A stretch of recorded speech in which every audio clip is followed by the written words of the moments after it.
নমস্কার বন্ধুরা, village cooking বাড়িতে চ্যানেলে সবাইকে স্বাগত। বন্ধুরা, মুনির কাণ্ড দেখো।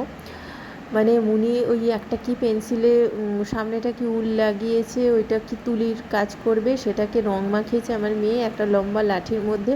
তো সেইটা আমি ওই ড্রেসিং টেবিল পরিষ্কার করছিলাম, তো ফেলে দিয়েছি। ও নিয়ে এসেছে, পুরো মুখে রং লেগে আছে, জিভে রং ভর্তি। মানে কি অবস্থা, কিছুতেই দেবে না। ওটা মুখে নিয়ে এসে যেন বাঁশি বাজাচ্ছে, এমন ও যেন বাঁশি বাজাচ্ছে। যাই হোক, ওকে নিয়ে থাকলে হবে না। তো এখানে আমি ডিম বসিয়ে দিয়েছি। এখানে 7টা ডিম আছে।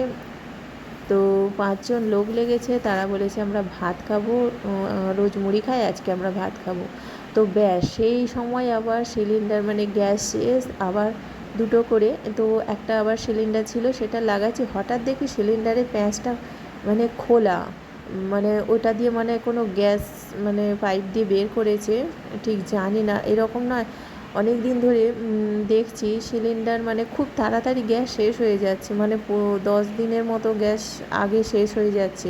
তো বলেছিলাম কিছু কাজ হচ্ছে না, তো এরপরে বলতে হবে, নাহলে হবে না। এই যে ক্যাপটা না, ওটা খোলা ছিল।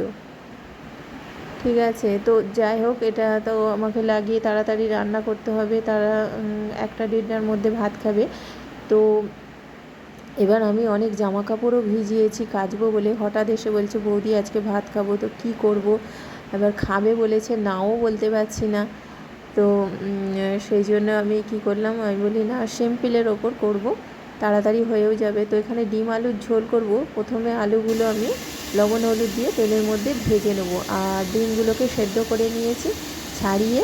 আমার মেয়ে অনেকটাই হেল্প করেছে আমাকে, তো ওর স্কুলে যাওয়া হয়নি, তো আমি বললাম আমাকে একটু হেল্প কর।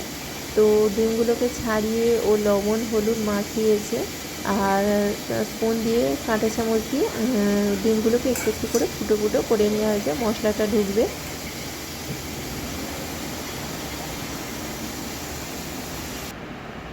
তো আমার বাড়ির পাশেই একটা দোকানের মতো হচ্ছে সাইডে, তো সেখানে লোক লেগেছে। অনেক দিন ধরেই কাজ হচ্ছে, প্রায় 3 মাসের মতো কাজ হচ্ছে, 3-4 মাস হবে কাজটা হচ্ছে।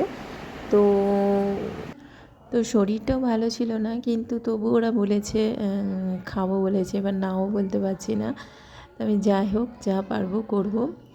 তো ওরা বলেছে ঠিক আছে, যা পারবে তুমি করবে। এখানে আমি 10 বাটি চাল নিয়েছি, সরু চাল একদম। তো চালগুলো আমি জলে ভিজিয়ে রাখবো, ওই আধ ঘন্টার মতো ভিজিয়ে রাখবো, তাহলে ভাতটা আরও সুন্দর ঝরঝরে হবে। ভালো করে ধুয়ে তারপরে ভিজিয়ে রাখবো, ঢাকা দিয়ে দেবো। তো এখানে আমার আলুটা লবণ হলুদ মাখানো ভাজা হয়ে গেছে। আলুটাকে ভেজে তুলে নেবো, আর এদিকে ভাতটাকে আমি বসিয়ে দেবো।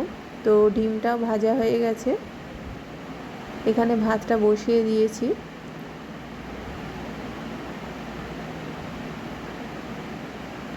তারপরে কড়াইয়ে পেঁয়াজ কুচি দিয়েছি। এরপরে মশলাটা পেস্ট করে নেব। টমেটো দিয়েছি, ধনে গুঁড়ো, জিরে গুঁড়ো, গরম মশলা, আর একটু মৌরি গুঁড়ো, ভেজে গুঁড়ো করা আছে, একটু মৌরি গুঁড়ো দিয়ে দেখবে খুব সুন্দর লাগে, টেস্টি লাগে।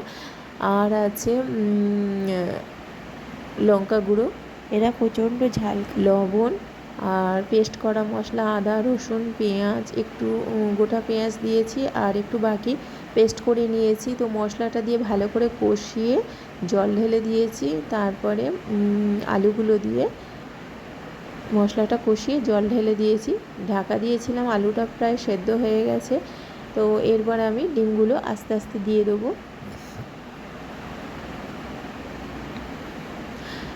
আমার কিন্তু খুব খাওয়াতে ভালো লাগে লোককে, মানে আমার খুব রান্না করতে খুব ভালো লাগে। কিন্তু ওরা হঠাৎ এসে বলেছে, তো এবার আমি নাও বলতে পারছি না। আর আমার অনেক মানে জামা কাপড় ভিজিয়েছি, তো কাচতে হবে, মেঘও করেছে খুব।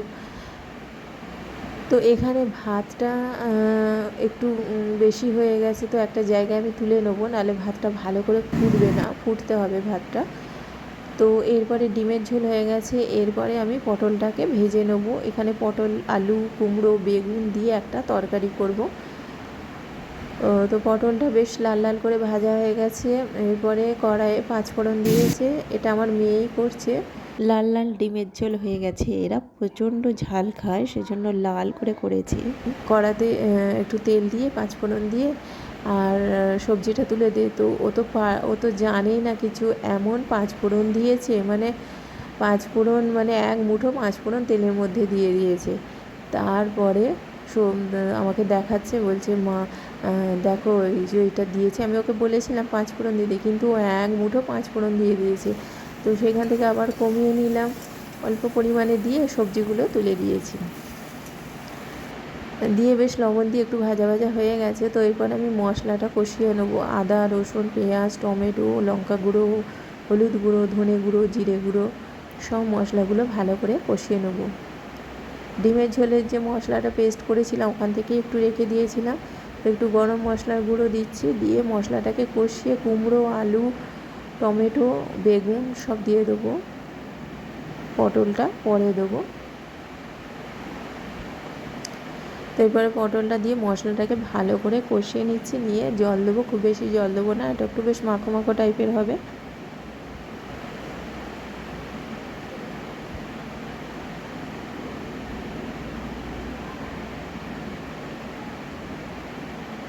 আমার মেয়ে কোনো দিন রান্নাঘরে ঢোকে না, কিন্তু সেদিন দেখছে যে মা একা কী করবে। তো এরপরে ঢাকা দিয়ে দিয়েছি, ঢাকনা খুলে দেখো হয়ে গেছে, কি সুন্দর মাখো মাখো হয়ে গেছে। তো এখানে আমি সব ডাইনিংয়ে এনে রেখে দিয়েছি খাবারগুলো, রান্নাঘর থেকে বেড়ে ঢাকা দিয়ে রেখে দিয়েছি। তারপরে এবার লোক খেতে এসেছে ওই 1:30টার সময়, তো তাদেরকে খেতে দিচ্ছি। আমার খুব ভালো লাগে লোককে খাওয়াতে, বেশ মানে তৃপ্তি ভরে তারা খাবে, আর তৃপ্তি ভরে খেয়েওছে। ওরা বলেছিল শুধু ডিমের ঝোল করবে বৌদি, তুমি একা পারবে না, তো তাহলে ডিমের ঝোল আর ভাত করে দেবে, ব্যাস আমাদের আর কিছু লাগবে না। তবু আমি তরকারিটা করেছি, আর কাঁচা লঙ্কা, পেঁয়াজ, লেবু এগুলো তো রয়েছে।